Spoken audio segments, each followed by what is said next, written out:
The frost had come early that winter, but what descended on the Berkshire Hills in January of 1829 was no earthly season. The Vexley Estate stood at its heart like a corpse in bridal lace, shutters sealed, chimneys smoking with a thin blue haze that froze before it rose. The air was so still it seemed to listen. When Zilpah Morrow stepped into that air before dawn, she felt it seize her lungs as though to test if she was truly alive. She carried a wicker basket in one hand and a hammer in the other. Salt blocks needed breaking before the cook stirred awake, and the courtyard well had frozen shut overnight. Around her, the laurel hedges glittered with frost, not dew but a thin glass shell encasing every leaf. Even the sparrows had stiffened on their branches, small feathered ornaments to the silence. Her boots left no sound. Beneath the drifts, the ground had gone hollow. Zilpah crossed the yard to the outer hatch of the ice cellars, the mouth of which was a black grate rimed white and breathing faintly, like something asleep. The Vexleys stored ice through every season, sending it by wagon down to the river merchants. No one but Silas Whitcomb and the household's lower help ever descended fully beneath. Zilpah had spent hours there herself, punished, locked in that frozen dark until her tears turned to pearls on her cheeks. She still dreamed of the sound of melting, the tiny drips that measured eternity. She knelt and chipped at the salt crust around the grate.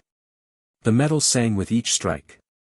A faint wind rose from below, smelling of iron and old brine, colder than the world above. And then, movement. A hand. At first she thought it was the trick of light on frost, but no reflection twitched. Beneath the ice-glazed opening, pressed against the glassy surface of the cellar vault, was a hand, pallid, veined blue, fingertips splayed like roots reaching upward. One finger jerked once, twice. Then stilled. Zilpah's breath left her in a cloud. She leaned closer. Through the shallow crust of ice, she saw a wrist, an arm, and a shoulder bent sideways into the slab. She knew the slope of that shoulder. The small freckle above the thumb. Kezia Bell. The scullery girl who'd vanished a month ago after dropping the silver tray during supper. They had said she'd run off. Silas had laughed that she'd gone to ground. Now Zilpah saw what ground meant. She staggered backward, her hammer falling into the snow with a dull thud.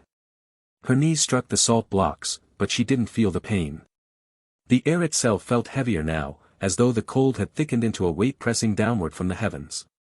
Somewhere deep beneath the grate came a slow, hollow groan, not metal, not ice, but something like a throat trying to speak through water. A window above her creaked open. Zilpah. The voice was Bathsheba Alden Vexley's, clear, clipped, steeped in command.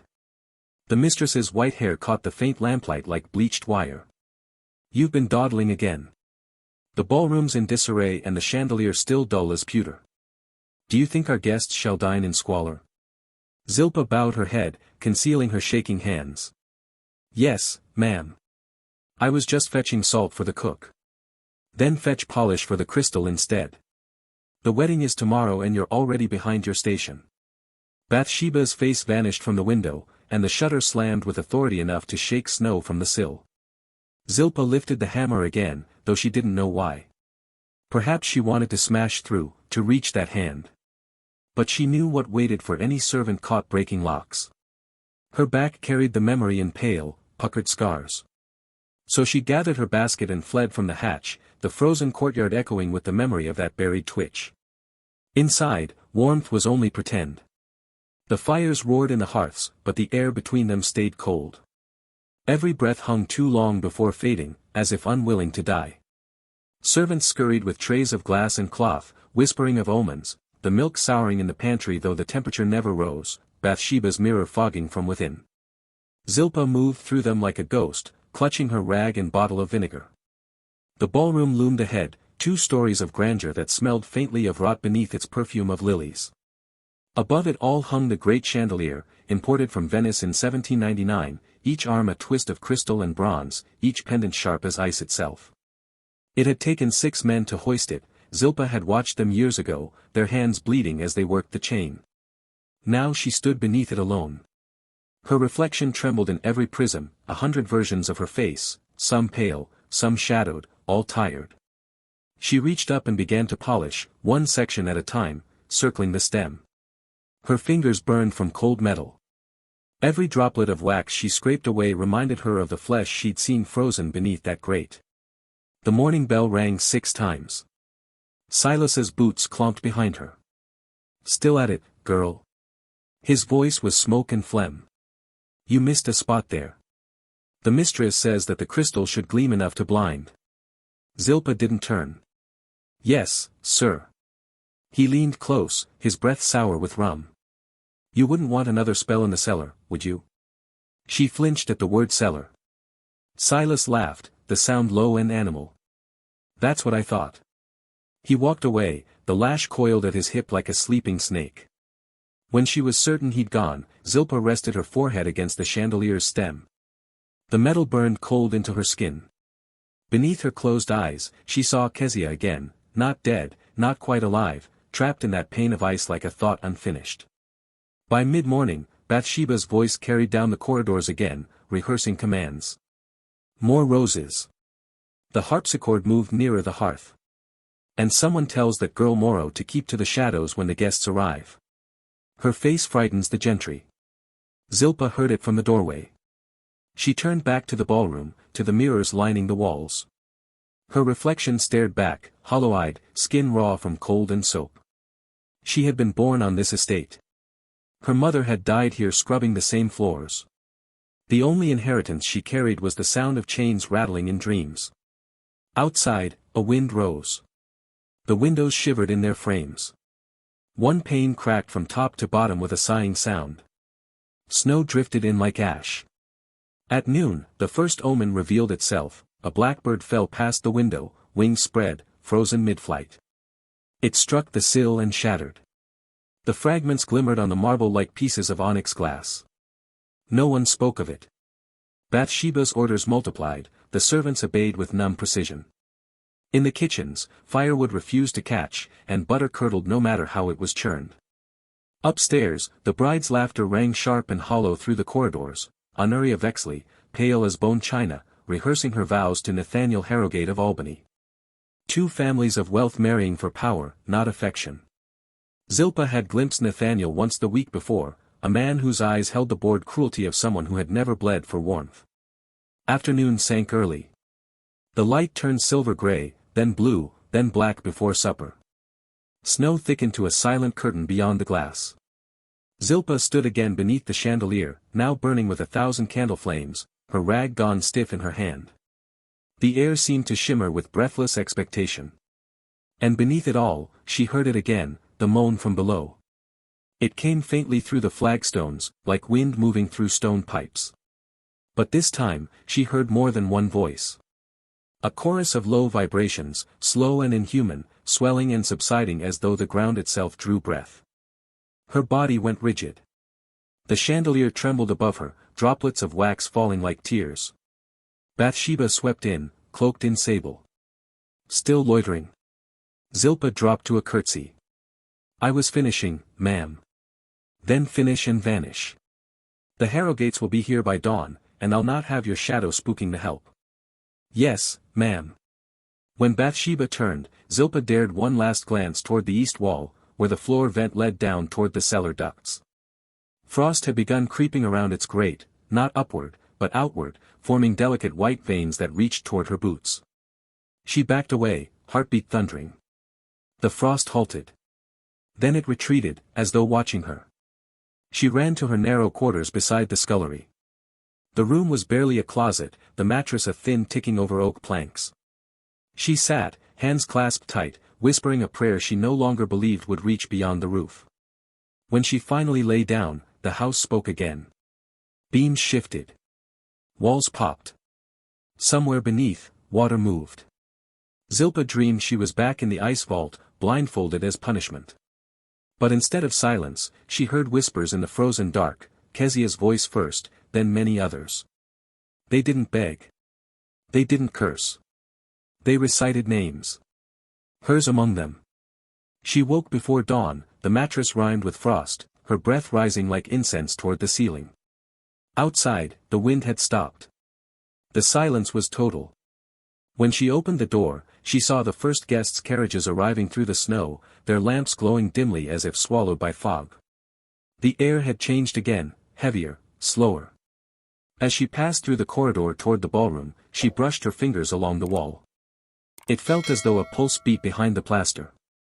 At the end of the hall stood Silas, half-shadowed, grinning. "Bright day for a wedding, ain't it, girl?" The words left his mouth in plumes of vapor. Behind him, the cellar hatch shuddered once. Zilpah forced herself to nod and moved past him. She did not look back. The ballroom awaited, gleaming, perfect, ready for spectacle. But when she glanced upward, the chandelier's crystals seemed different. Each pendant had fogged inside, as though something breathed within the glass. She pressed her palm against one, and it pulsed faintly, matching her heart's rhythm. In that moment she understood, whatever lay beneath the Vexley Estate had woken, and it knew her name. If you're already gripping your seat, subscribe so you never miss our darkest tales. Drop a comment telling us, would you seek revenge or mercy? The morning began with laughter, the brittle kind that cuts the air sharper than wind. It came from the drawing room, where Prudence Cartwright, the bride's cousin, sat among silk bolts and perfume bottles, pretending not to watch Zilpah kneel on the floor. "Straighten your back, girl," Prudence said, tapping her fan against Zilpah's spine. Tap. Tap. Tap. Each strike is a parody of kindness. A maid should always look as though she's about to be painted. No one wants to see the curve of fatigue. Zilpah didn't answer. Her eyes fixed on the hem of the rug, red and cream, woven with the Vexley crest, a snarling fox biting its tail. The symbol repeated endlessly, looping greed into eternity. "Now," Prudence continued, tilting her head toward the mirror, "hold that picture higher. Elbow level with your ear. That's it. You look almost human when you try." The others tittered. Behind them, Dr. Lemuel Pike, the family physician, poured brandy into his morning coffee. His spectacles gleamed with the firelight. "Best posture I've seen in this household," he said. "You know, Mrs. Vexley, cold climates do wonders for discipline. Slows the blood. Keeps the help docile." Bathsheba, sitting stiff beside the hearth, did not smile. "Discipline," she said, "is an art form, doctor. It must be maintained, not encouraged." Zilpah lowered the pitcher, hands trembling. Her fingers brushed the frost that had begun forming along the lip of the silver basin. Even inside, nothing stayed warm. From the far corner came the rasp of a pen. Master Aldrich Vexley, pale as paper, leaned over his ledger. The quill whispered against the parchment, stopping only when he signed a folded note and pressed his seal in wax. Across from him, a man in a grey coat, one of Harrogate's agents, accepted the document with a slight nod. Zilpah caught a fragment of their hushed exchange. "The house stands as collateral," Aldrich murmured. "And all its assets. Household assets included." Aldrich didn't look up. "All breathing inventory." The agent's smile was thin as thread. He slipped the note inside his coat, tipped his hat, and left. Zilpah's stomach turned. She had heard enough transactions whispered behind walls to know the shape of her own value. Bathsheba rose, the black silk of her dress whispering like wings. "Zilpah," she said sharply, "the chandelier, I was told you neglected the brass collars yesterday." "I polished them twice, ma'am." "Then you polished them poorly. See you again." Zilpah bowed and fled before the next lash of words could fall. But in the hall, she met the real lash. Silas Whitcomb waited there, his whip coiled around his wrist, his face half hidden in shadow. "The mistress says you're lazy again." "I did as she asked." He smiled, slow, cruel. "Then you won't mind doing it better." The first crack split the silence like lightning. The second followed before she could draw a breath. He drove her toward the vestibule door, each blow finding its old paths on her back. When she stumbled inside, he slammed the door behind her. The ice vestibule was where the blocks were stored before being carted to the deep vaults. Its walls sweated cold, its floor gleamed like glass. She fell against the stone, gasping, her palms leaving prints that froze instantly. For a while, she heard nothing but her own heartbeat, a small, animal thud echoing through the hollow chamber. Then, from somewhere below, came a different sound. Tap. Pause. Tap tap. It wasn't dripping. It was deliberate. She crawled toward the sound, pressing her ear to the floor. The tapping grew clearer, several rhythms now, uneven, desperate, as if many hands struck from beneath the ice. Her blood turned to smoke in her veins. "Kezia," she whispered. The sound paused. Then one sharp bang answered her, followed by silence. She stayed there, breath frosting before her face, until the latch turned. The door swung open, flooding the vestibule with warm light. Silas's shadow filled the frame. "That'll cool your temper," he said. "Next time you'll think before sassing the mistress." Zilpah rose on shaking legs. "Yes, sir." He grunted and left her to return the bucket to the ballroom. By noon, the house no longer felt alive. It pulsed. The great chandelier gleamed above a sea of white linen, silver, and flowers already dusted with frost despite the roaring hearths. Every petal of the lilies had veined blue, as if death had touched them gently but decisively. Zilpah moved among them unseen, polishing, fetching, obeying. The ballroom smelled of perfume and decay, like a corpse perfumed for display. A troop of decorators strung mirrored garlands across the ceiling. They laughed as they worked, unaware of the faint mist leaking through the floor vents. On the banquet table, sugared pears glittered like small frozen hearts. The cake towered 5 tiers high, shaped like a mausoleum, its surface iced with spiraling filigree and tiny crystal doors. "Artistry," Bathsheba declared, admiring it. "Perfection must dazzle before it deceives." At her side, Honoria rehearsed her smile. "Like this, mother. Less teeth, dear. Nobility doesn't bear itself." Nathaniel Harrogate entered then, tall, smug, his cravat knotted so tightly it seemed to throttle him. Whale oil cologne rolled off his coat in nauseating waves. "My bride will need no lessons once she's mine," he said, smirking. "Cold brides keep longer." The laughter that followed was brittle, polite. Honoria's lips twitched. Zilpah saw the flicker of discomfort in her eyes, quickly smothered. Bathsheba's voice cut the air. "Zilpah. The chandelier, again. I see dullness." Zilpah climbed the narrow servant's ladder to the balcony where the chain met the ceiling. Her arms ached, but she scrubbed each brass collar until her fingers bled. Beneath the candlelight, the metal shimmered gold, reflections crawling over the walls like serpents. When she leaned closer, something caught her eye, a tiny irregularity on one of the crystal pendants. She ran her thumb over it. A line, not a scratch, but a pattern, repeating every few inches. She had seen that mark before. The scoring on the ice blocks in the cellar. Her pulse slowed. She slipped the smallest shard from its ring, tucking it into her apron pocket. It cut her palm through the cloth, but she didn't release it. Below her, the guests rehearsed laughter, the family rehearsed wealth, and the ballroom rehearsed death. Silas prowled near the door, whip coiled, watching everything and everyone. Dr. Pike leaned to Bathsheba's ear, muttering about nerves and vapors, his hands too familiar on her sleeve. Aldrich stared blankly at the chandelier as though counting its cost in souls. Zilpah descended quietly, her movements measured. Her body burned with exhaustion, but her mind had become a knife. In the scullery that evening, she unwrapped the crystal shard and held it to the lamplight. Within the clear depths she saw faint shapes, impossible ones, the ripple of water, a dark bloom like trapped breath. And there, just visible when the light shifted, the faint outline of a hand pressed against the inner surface. She didn't drop it. Instead, she pressed it to her lips and whispered, "Soon." The lamps flickered once and steadied. Upstairs, laughter echoed, Bathsheba's, shrill and hollow. Then a thud, the sound of a champagne bottle uncorked. The celebration had begun early, though the vows were yet to be spoken. Zilpah closed her fingers around the shard until she felt the point pierce her skin. A bead of blood welled up and slid down the glass. It looked like something being fed. She blew out the lamp and stood in the dark, listening to the wind claw at the shutters. Somewhere below, faint but certain, came the answering taps from the ice. This time, they weren't pleading. They were counting.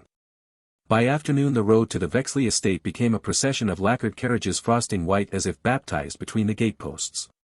Coachmen slapped their reins with gloved hands that steamed in the breathless cold, and the horses' eyes shone with a sickly glaze as though the day itself had salted them from within.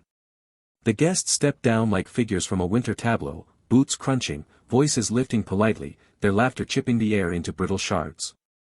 They came by names that fitted snugly around their mouths: Jeremiah Duval of Pittsfield in sable collar and sour grin, Agnes Pell, short and stout beneath a hooded velvet cape the green of pond water under ice, Cornelius Brackett, all tendon and polish, his canines finely filed by habit of smiling, Roxana Field, slim as a willow branch and twice as easily bent, wearing a gown whose color the snow could not decide to devour or reflect. Others trailed behind in powdered whispers. Each arrived with a blow of frozen breath and a spray of crystals shaken from cloaks, and with each arrival the temperature inside the house seemed to relapse, firelight paling, hearthstone sweating frost, windows filming from the inside until the panes turned to dun mirrors. Candles had been set in pairs along the corridor leading to the ballroom. Their flames leaned and guttered, curiously green at the edges, as if something were filtering them through seawater. Servants muttered that poor tallow had been used or damp wick, yet even the fine beeswax candelabra shivered with that same submarine tint. The light made faces beautiful and ghastly in equal measure. Laughter rose in well-schooled crescendos that died too quickly, as though swallowed by the plaster walls. Zilpah moved among them carrying a tray of spiced wine, careful to brush no silks and gather every empty as if she meant to erase herself between one step and the next. She catalogued boots by mud color, perfumes by the particular rut they were meant to sweeten. She had learned to read wealth the way a mariner reads a sky. She also heard things, small, easy things at first, a gentleman's remark about ice houses making winter a season of profit, a lady's giggle at the novelty of snow freezing inside the glass rather than upon it. Then a more serious undertone, the chord beneath the melody. Duval's baritone cut through it, low and dull like iron. You'll see a return beyond rum or mahogany, Brackett. Keeping keeps you rich. The cold keeps you safe. Cornelius Brackett's teeth showed, neat as chessmen. Safety is the dearest luxury. What do you store? Agnes Pell asked in her amphibious whisper, eyes wide with performed innocence. Whatever requires silence, Duval said. And duration. Zilpah carried on. She did not look at them again, but their words walked beside her. Keeping. Silence. Duration. She thought of the vestibule's tapping, of Kezia's frozen shoulder, of the weight of the cold that seemed now to sit on the house like a second roof.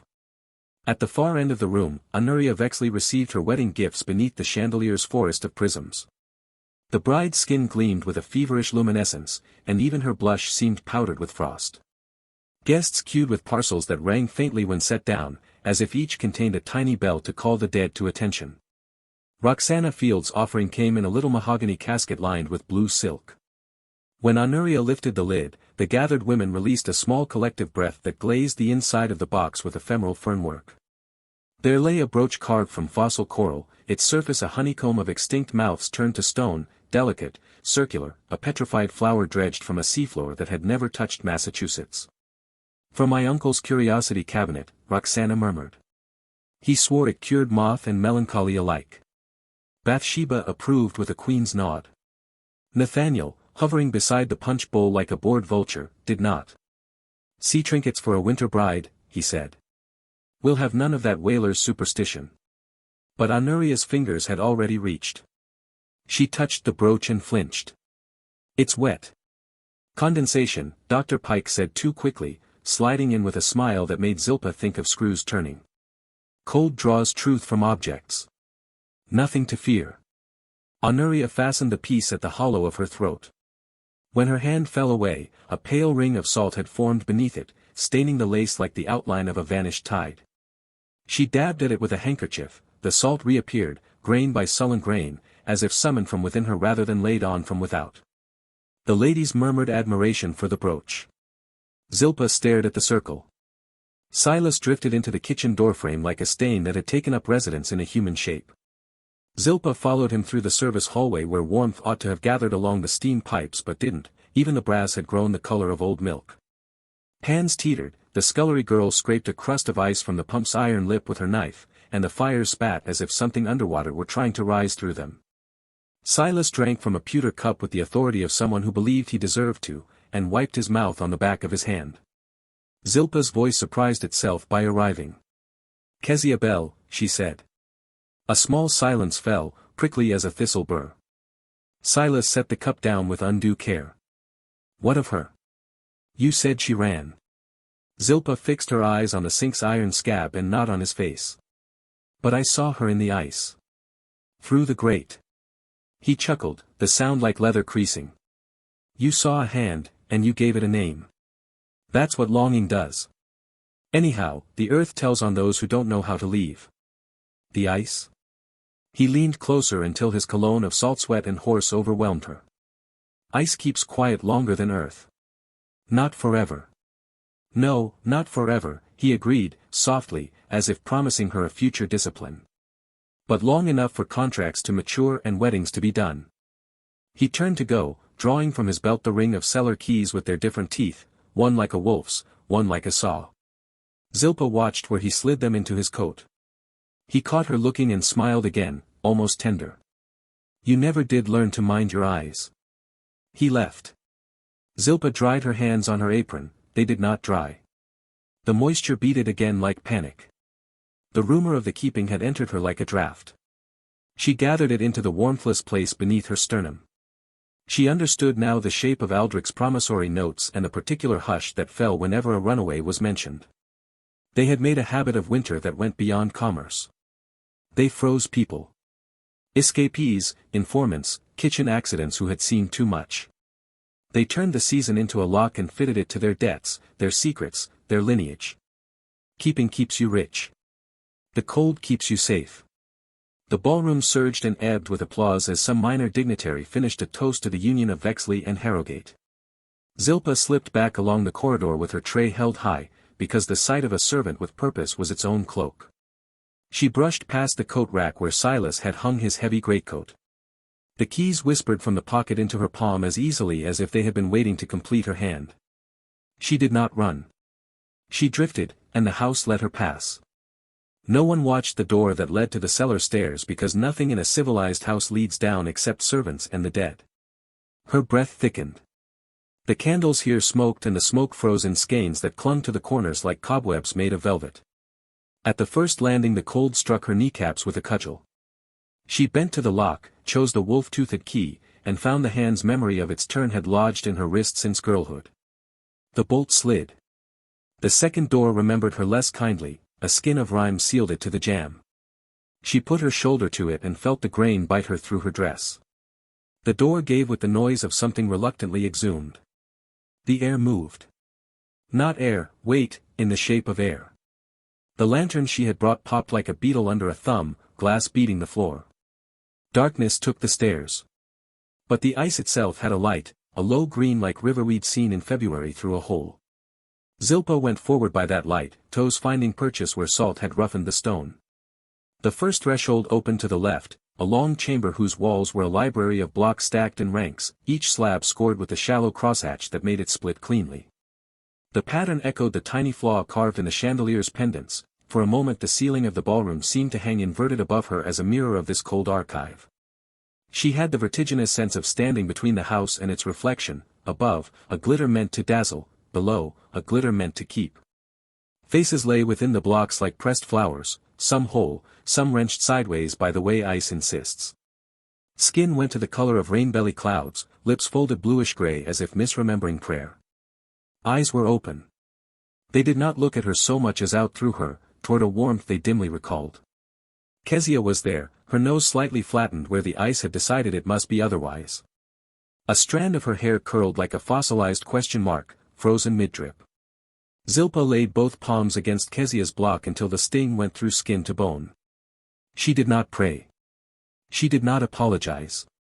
She said the names she knew in a voice barely louder than her breath, Kezia Bell, Tom Mary, Lyddy March, names that had tattered themselves against the estate's silence and then disappeared.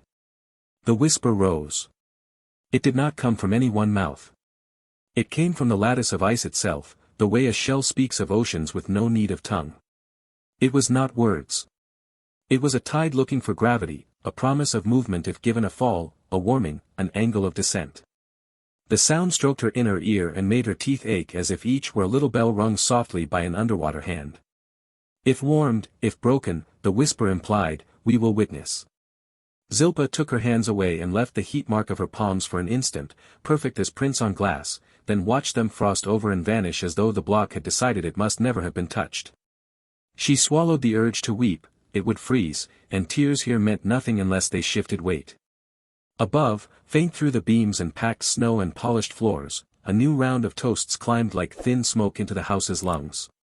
The sound turned the chamber into a jar that had been struck, the ice chimed back so faintly she might have imagined it. She reached up, touched the scoring with her fingertip as a seamstress touched a hem, testing where best to cut, where best to pull. On her way up she paused at the second door because the hinge sang, a damp, low-throated note like a man humming to keep company with his own heart. The cold bit her, and the cold withdrew. It had learned her shape. She replaced the keys in her pocket, not the coat. That would come later. Of late, the house had ceased to be a maze and become a mechanism. She knew now where the counterweight for the chandelier rested, in the attic space where the chain's great belly looped over a misaligned pulley. She remembered the rough carpentry and the old brake wedge that kept the descent checked when candlemen tended the candles. She remembered the balcony, the music that might cover a grind, the exact slack that would be called an accident before it was called a crime. The house had worn its cruelty like a decorative border for years. She had dusted that border, laundered it, carried it carefully so gentlemen would not stain their cuffs. Today it revealed the teeth sewn into its seam. When she pushed back into the corridor, the windows were no longer merely filmed, they were opal panels. Someone had drawn a finger through the rime on the nearest pane to make a child's spiral. The spiral had ribbed itself, deepening into a fossil. In the ballroom, Duval was telling a story about a river in Quebec that froze so clear one winter you could see the drowned oxen underneath, hooves tilted toward heaven. Agnes Pell laughed, an amphibian croak, and tapped her glass with a spoon, but the spoon rang flat. Roxana Field stood under the chandelier and looked up with a face that suggested she had heard a name spoken in another room when no lips had moved. Honoria and Nathaniel received another round of felicitations while Salt traced a pale rosary along the collar of Honoria's gown from the coral brooch's small, perpetual sweating. Zilpah slipped to the edge of the floor to pass the wine. As she tipped the ladle, the chandelier creaked, a single syllable of weight adjusting to a new mood. Fine white dust fell from the coffered ceiling along the chain, not soot but frost powdered so dry it moved like smoke. The guests glanced upward and then away, and in that willful blindness Zilpah felt something in her uncoil that had spent years asleep with its eyes open. It would not be today. Not at this hour. The house still needed to gather itself, its breath and its eyes and its witnesses. But the plan had congealed like tallow in a cold room, and once set such fat does not melt again without flame. She passed behind Silas as he hovered near the musician's dais. He smelled of horse and oiled rope and a kind of triumph too lazy to declare itself.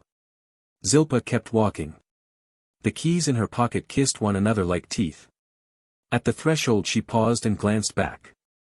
Honoria turned her head to listen to Roxana. The fossil coral gleamed in the candle's green-edged light exactly as a thing shines on the seafloor when a shaft of sun finds a window in the ice. Around the brooch, the salt ring brightened as if answering a tide. Zilpah saw Bathsheba notice the mark and decide not to care. Nathaniel sniffed the air and sneered. Dr. Pike wrote something quick in a notebook.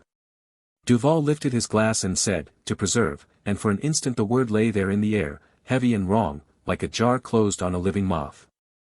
The house seemed to breathe, one long inward draw that puckered the candle flames to needles. The breath did not release. Zilpah could feel it held in the high spaces, in the attics, in the counterweight chamber where iron and hemp slept on their old duty. She imagined the chain rounding its pulley with the indifferent grace of a thing that does not care what throat its necklace adorns. She imagined the brake lifting, the slow shove, the sudden drop, the glass coming down like winter-given edges. She lowered her eyes, made herself small, made herself neutral as glass, and slipped out. In the service passage the cold met her gentler, almost companionable. It walked beside her to the stairhead and watched her tuck the keys safely away in the seam she had stitched into her petticoat months before in a mood she had not then recognized as prophecy. When she raised her head, the ceiling directly above offered the tiniest, most innocent pop. Another snow of glitter sifted down, catching in her hair, tasting on her tongue of nothing, no sweetness, no ash, only mineral, only the afterthought of a sea that had never quite left. She swallowed. The house swallowed her. The tide below waited for a fall. The horror is just beginning. Hit that subscribe button if you dare to see what lurks in the ice cellars. Comment below, what do you think is hidden down there? The bells in the frozen steeple had stopped tolling halfway through the hour, the clappers welded in their throats. That was how the wedding began, without a chime, without a blessing, beneath a sky so white it seemed to have forgotten the sun entirely. Inside the Vexley ballroom, time itself felt rhymed. The chandeliers burned low, their flames no longer gold but a bluish pallor, like candles seen through seawater. The string quartet played a waltz so slow it might have been composed for ghosts. The guests stood stiff in their finery, shivering not from cold but from something beneath it, an unease they mistook for awe. At the altar stood Honoria Vexley, pallid and immaculate, and beside her Nathaniel Harrogate, his face polished to the shine of authority. The priest's breath haloed around him with every phrase, his words forming clouds that drifted between bride and groom. Each vow sounded hollow, as though spoken inside a barrel buried underground. "I, Nathaniel Harrogate," he intoned, "take thee, Honoria Vexley, to have and to hold." His voice faltered as frost crept across his prayer book. The ink began to bead into tiny black pearls that rolled down the pages. When Nathaniel slipped the ring onto Honoria's trembling finger, the gold was not gold anymore, it had turned dull, mottled with white cankers, as if salt had bloomed through the metal. Honoria flinched at its touch. Around her throat, the coral brooch wept faint brine, darkening her lace collar. Zilpah Morrow watched from the balcony, her heart pounding behind the wooden rail. She had been assigned there as an afterthought, polishing candle cups and dusting the crystal arms overhead. In her apron pocket, she felt the shard of glass she had stolen days ago, a piece of the chandelier that seemed to pulse when she touched it. Now, she has a new task. The chain that held the chandelier looped through a hoist hidden in the attic rafters, its counterweight resting behind a wooden brake. Zilpah's fingers brushed the iron lever she had loosened earlier. Each time the string quartet swelled, she fed a whisper more slack into the chain, inch by inch, masking the faint grind of metal beneath the music. Below, the priest closed his frozen book. The vows were sealed, if not heard. Bathsheba Alden Vexley clapped her gloved hands once. "The ritual," she called, her voice slicing through the murmurs. Servants hurried forward, bearing silver tongs and chisels. From the cellar vaults, they carried a block of ice, shrouded in linen, glistening with fish-scale glitter. Its surface sweated in the warm air, bleeding faint streams that streaked the marble like veins. When the cloth slipped, the ice caught the candlelight and refracted it into 1,000 dying stars. The union, Bathsheba declared, must be baptized in purity and preservation. Silas Whitcomb struck the block with a hammer. A fissure ran through it, releasing a sound that was less shatter than sigh. From within, a lock of hair slid loose, trapped in the ice like a fossilized current, dark, curled, unmistakably human. A gasp rippled through the hall. For a heartbeat, Zilpah thought no one else had seen it. But across the room, Roxana Field's eyes found hers. A flicker of recognition passed between them, Roxana's lips parted, and color drained from her cheeks. She knew that hair. She had been Kezia Bell's mistress once, in the servants' wing, before the girl had run. The music faltered. A violin string snapped. The chandelier groaned above them, a long, weary stretch of iron. No one looked up. They stared instead at the ice block, which continued to sweat, its droplets gathering in a pool that crept toward the altar. Bathsheba smiled tightly. "Carry it away," she ordered. But the servants hesitated. The block was melting faster now, steaming in the air. Beneath the translucent surface, something darker than hair stirred. Zilpah slipped away from the balcony's edge, ascending the attic stairs 2 at a time. The higher she climbed, the colder it grew, until even her breath made tiny bells of ice against the walls. The pulley's shadow loomed before her, a hulking wheel rimmed with frost, its chain humming softly like a living thing. She grasped the counterweight handle. Her palms were numb, the iron burned anyway. Below, the quartet began again, trying to reclaim order. The notes faltered, slipped, and then settled into a desperate rhythm. Zilpah matched her movement to the music, pulling the chain across the misaligned pulley. The chandelier's weight responded, a subtle shift, a stretch, a sigh. Every inch she moved was a prayer. Every click of the ratchet was a promise. When the counterweight rose enough to strain the brake, she wedged it. One small wooden wedge, the kind she'd carved years ago to fix a drafty shutter. She tapped it firm, and the entire house seemed to inhale. "Almost," she whispered. She returned to the balcony unnoticed. Her fingers left faint blood smears on the railing. Below, the guests had resumed their laughter, brittle and forced. Silas prowled near the aisle, his whip coiled at his side. Bathsheba raised her glass of red wine, its surface trembling. "To preserve," she said. "To profit," Aldrich added under his breath. "To family," said Nathaniel, his grin sharp as broken porcelain. "To the almighty cold," murmured Duval, and drank first. Zilpah's eyes found Roxana again.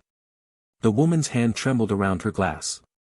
Frost began to feather its rim, threading upward like lace. The chandelier emitted a deep, resonant creak, metal surrendering to weight.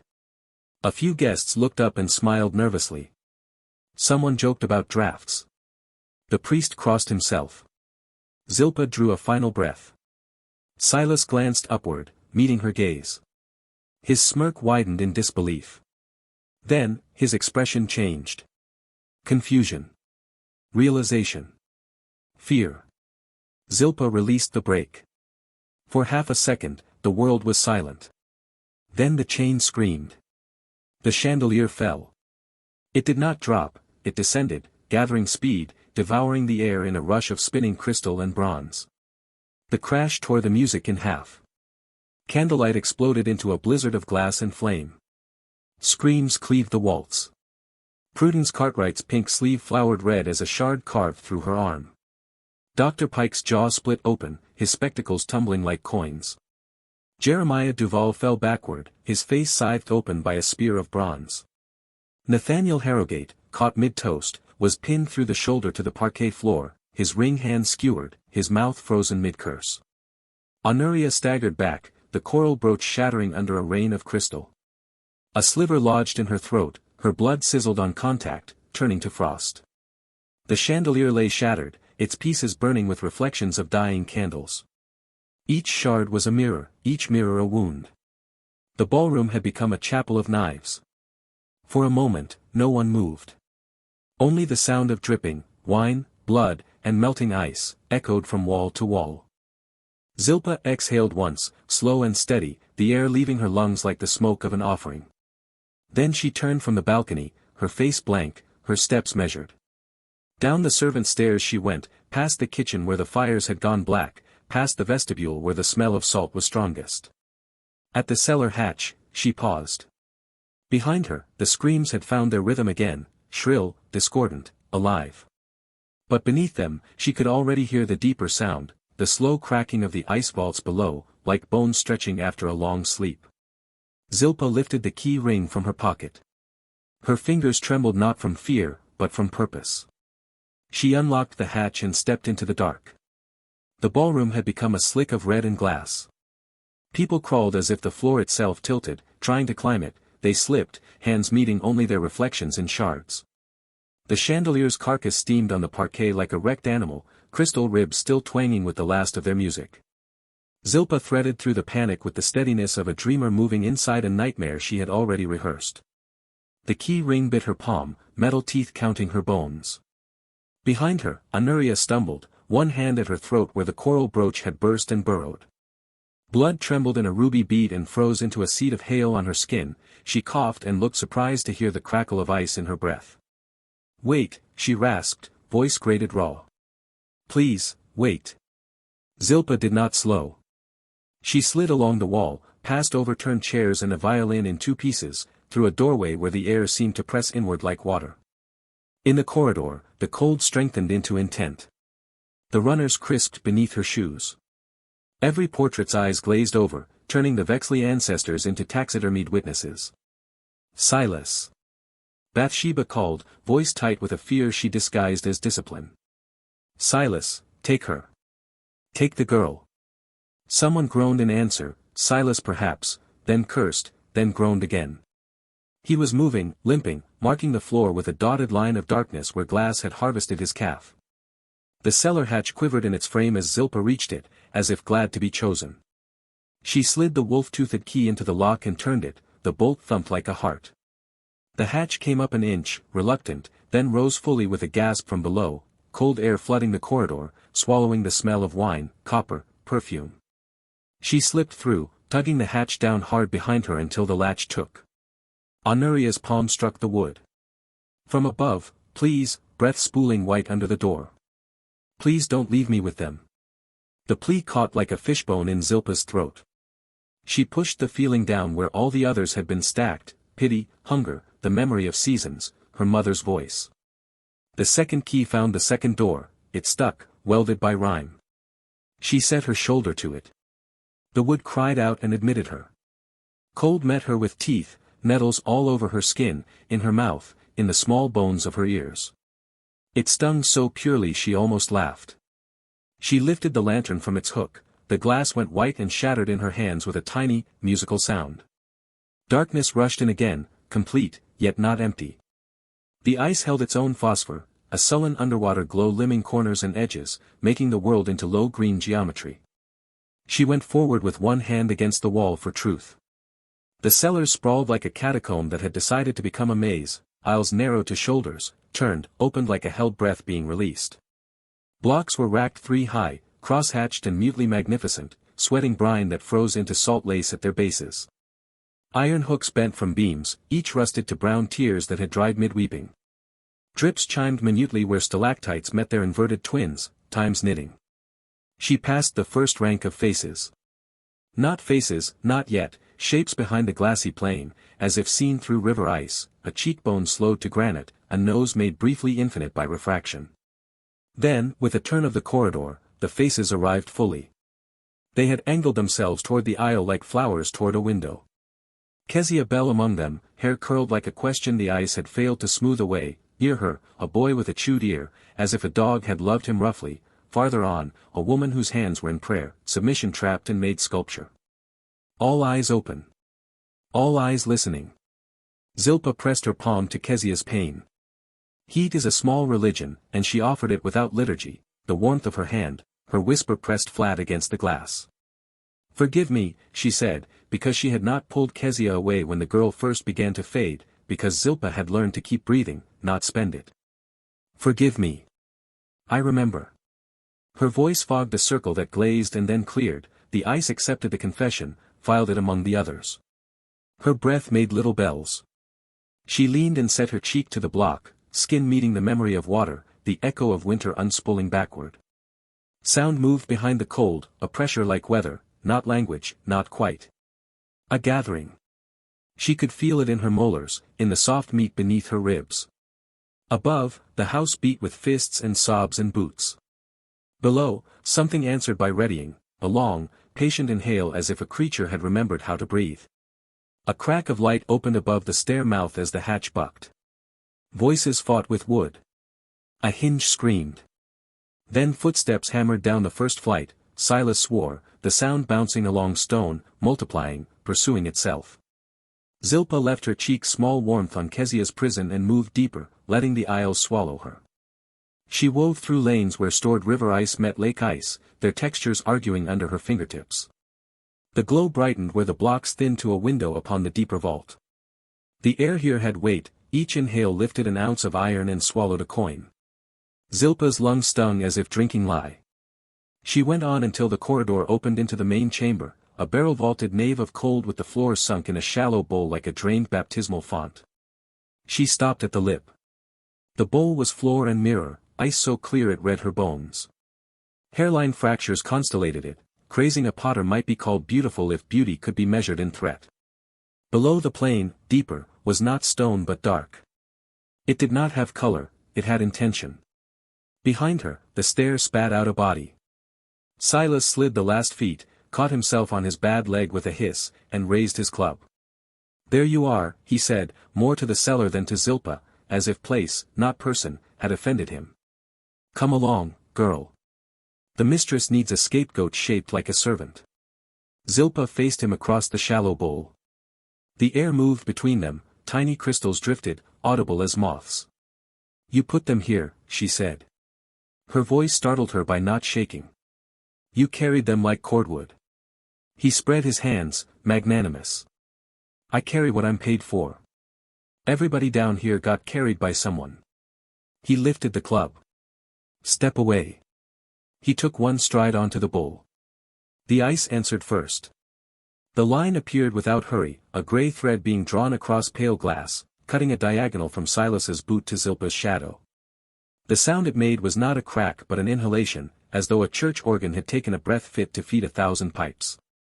The bowl bowed infinitesimally, light deepened, cold moved into the marrow of every idea. Silas froze mid-step, for once the student of something larger than his will. "Back," he said, though it was unclear to whom he spoke. He pulled his foot as if from tar. The ice held it a second longer than pride allowed, then let it go with a kiss that hurt. The grey line widened hair by hair into a seam.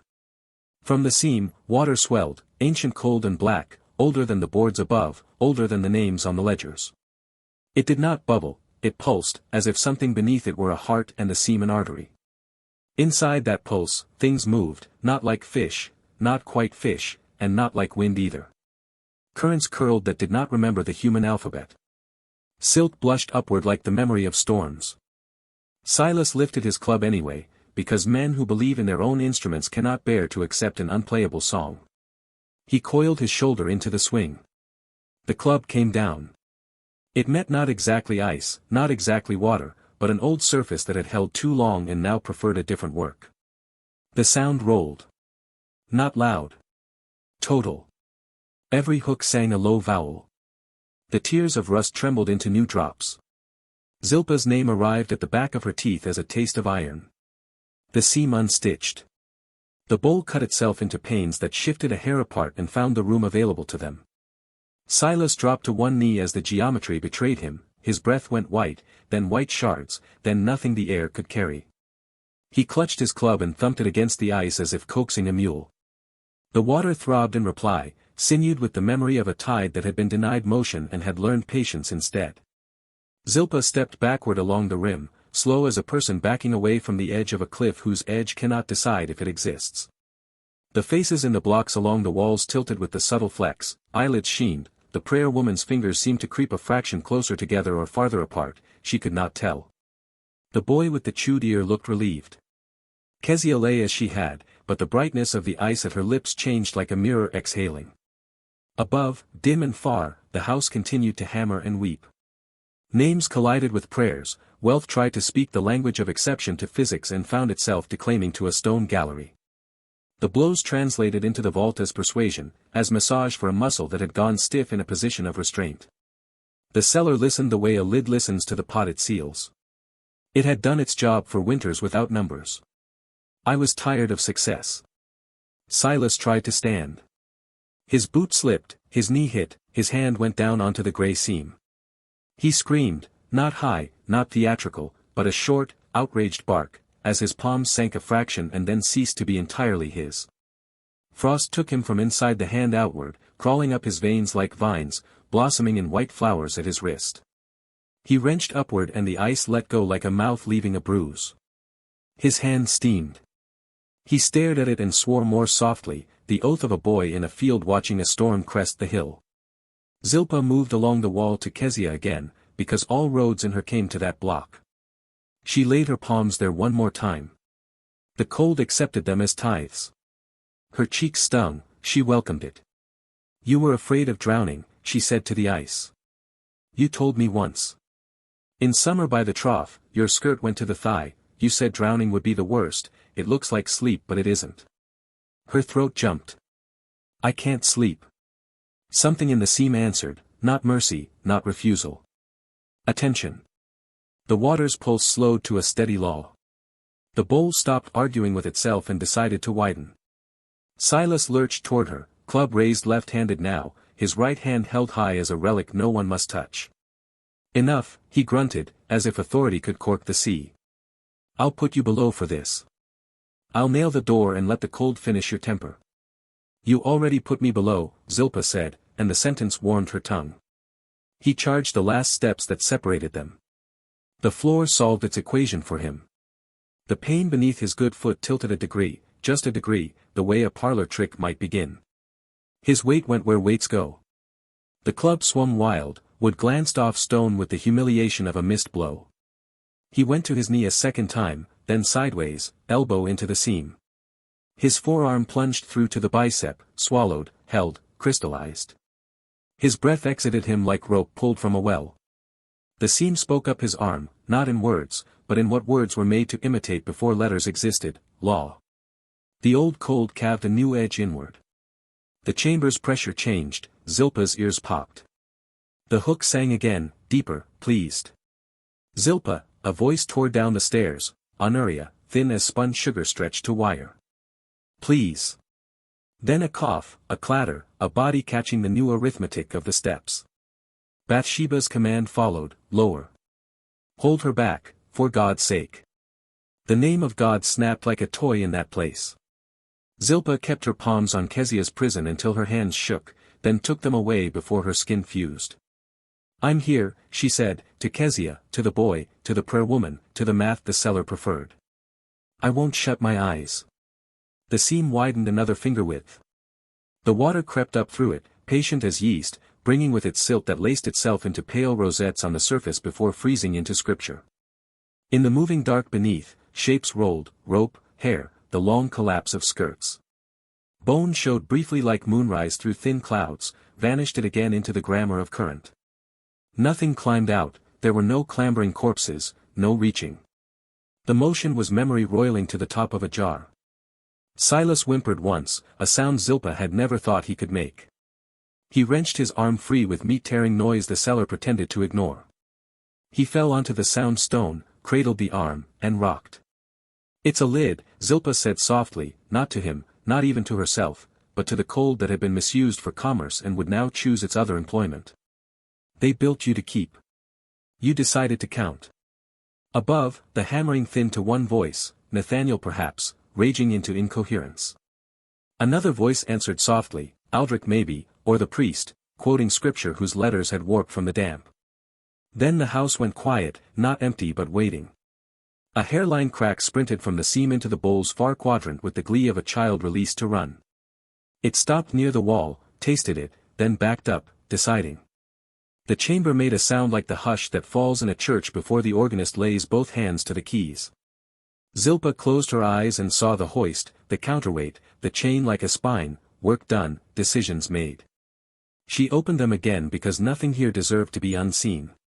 She stepped away from the lip and took a station not far from the stair, where any descending body would first have to negotiate the new rules. Honoria's shadow trembled on the upper wall, thin as a quill line.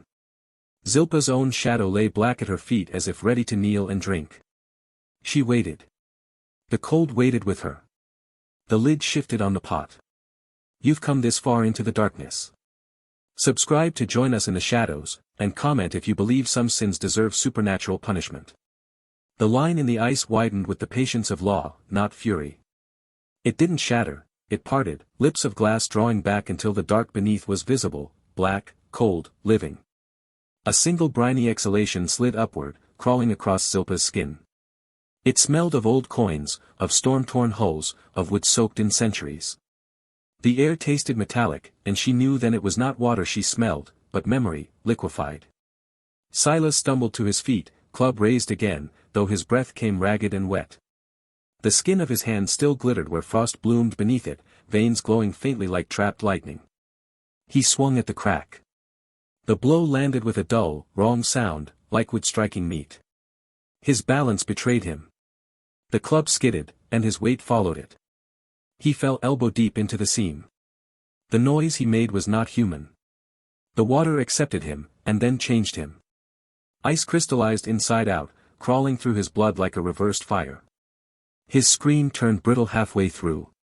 When he tore his arm free, it shattered from wrist to shoulder in a bloom of white shards that tinkled as they fell. He stared dumbly at the stump, steam spiraling from what remained. Zilpah did not flinch. She turned toward Keziah's block. The whisper behind it had grown coherent, an undertow of syllables forming and collapsing, the sound of truth rehearsing how to speak. She laid both hands against the glass, fingers trembling. Now, she whispered, and pushed. The fissure webbed outward like veins under translucent skin. 1,000 hairline cracks ran across the vault, every one of them finding its echo in another block. The ice sang, not breaking yet, but tuning itself to a single, rising pitch that resonated in the ribs. The steps behind her pounded once, twice. Then Honoria burst into the chamber, gown trailing a comet tail of frost and blood. Her eyes were glassy, her throat jeweled with frozen scarlet from the brooch. Stop, she gasped. Please, stop this madness. Zilpah turned, her breath fogging the air between them. "There is no madness," she said softly. "Only accounting." Honoria shook her head, tears crystallizing on her lashes. "You don't understand. You'll drown us all." "I'm not drowning anyone," Zilpah said. "You drowned them long ago. I'm only breaking the ice." The seam widened again with a hollow boom. The cold exhaled, not wind, but a pulse that lifted hair and flame alike. Silas crawled backward, dragging his shattered arm, muttering prayers to a god that had traded this parish for older debts. Then the cellar began to speak. Not in words, but in revelation. The sound that poured from the walls was record, not voice, the ledger of the land itself unspooling. In that humming, Zilpah felt the story of the ice, how the Vexleys had built their empire not upon rock but upon a glacial sump, a drowned sink of salted dead. Beneath this very foundation lay centuries of bodies, whalers lost to storm, runaways frozen mid-flight, debtors buried by default, all folded into the strata of winter. Every block the Vexleys cut, every banquet chilled, every dowry kept fresh in summer had borrowed cold from the wronged. The Vexleys had turned punishment into refrigeration. The ice cellars had never been stored, they were a mouth, and they had been fed. Honoria dropped to her knees, sobbing. "I didn't know," she said. "I'll make it right. I'll pay. I'll free everyone left. I'll." Zilpah's gaze didn't move. "Currency isn't the language it speaks." The vault rumbled. From the seam, water surged, black, viscous, ancient. Not boiling, but breathing. It rose an inch, then another, lapping over Silas's boots. His voice broke into a child's cry as he pressed against the wall. The frost on the stones reversed, running downward as if gravity itself had knelt. The faces in the ice began to move. Not their mouths, those remained closed, but their eyes, their orientation. They turned toward the seam, toward Zilpah, toward the place where law was being rewritten. Keziah's gaze met hers fully now, clear and whole, the color of thawing sky. Her lips didn't open, but the cold around her stirred, shaped into a soundless agreement. Zilpah's body trembled as if every heartbeat were answering another heartbeat not her own. The fissures are linked into constellations. One by one, blocks split, not violently, but with the serenity of graves unsealing themselves in spring. The air filled with a fine mist of crushed glass and salt, luminous as snowfall seen through firelight. Then the choir rose. Not in bodies, but in physics, as if guilt itself had density and the room had remembered how to float. The walls flexed inward, exhaling clouds of vapor that formed silhouettes before dissolving. The frozen choir did not walk, it reverberated, filling the air with a shimmer of memory and motion. The sound was 100 whispers braided into one, a tidal law, reciting itself. Bathsheba's voice shattered the hymn. She appeared at the stair mouth, Aldrich and 2 men behind her, each clutching a torch. "Back," she commanded. "Back from the door." Zilpah looked up. The torches guttered blue, then winked out entirely, their heat consumed by the atmosphere. The men dropped them, swatting at their hands as frost bloomed over their sleeves. Aldrich bellowed, but his words broke midair, freezing into vapor. Bathsheba's eyes found Zilpah's, 2 fires that could not survive each other's weather. "Do you think this is justice?" she hissed. "You'll burn for this." "There's no burning left," Zilpah said. "Only freezing." The water climbed the walls. The rusted hook sighed as if relieved. The choir's hum grew deeper, resonant, impossible to bear without trembling. The cellar's ribs expanded, stone perspired brine, plaster flaked into snow. Honoria crawled forward, hands outstretched, voice breaking into hysteria. "Please, please, mother, father, make it stop. She's killing us." Bathsheba turned on her. "You foolish child. You were never meant to feel." Zilpah stepped back, letting the voices swallow speech. Her eyes fell once more on Keziah's face, haloed now in vapor. A gentle vibration pulsed through the floor, through her knees, through her teeth. It felt like the cellar's heart remembering it had one. Then, suddenly, stillness. The choir's tone dropped out. Silence arrived like a verdict. For an eternal second, nothing happened. Then everything did. The vault is unsealed. Not a collapse, an opening. The seam yawned, the dark water heaved, and the air burst with a sound between prayer and detonation. Bathsheba screamed, Aldrich reached for her, the two men vanished first, swallowed mid-breath. The torch's remnants hissed, blue embers sucked under as though by a tide. Silas, cornered near the wall, tried to run. The water caught his heel, and ice bloomed upward through him so swiftly he never finished his scream. He froze mid-lunge, a statue of hubris rhymed in morning colors. Honoria's sob became a choke as frost cinched around her throat, the coral brooch glowing like a heart through snow. Zilpah reached toward her once, not mercy, not cruelty, only instinct, but the tide claimed her before touch could matter. The cellar swallowed names and breath, replacing them with equilibrium. All sound became the same frequency, release. When the water fell still, there was no one left but Zilpah, standing ankle-deep in a world remade. The walls glittered translucent, every face within them luminous again but peaceful, eyes closed.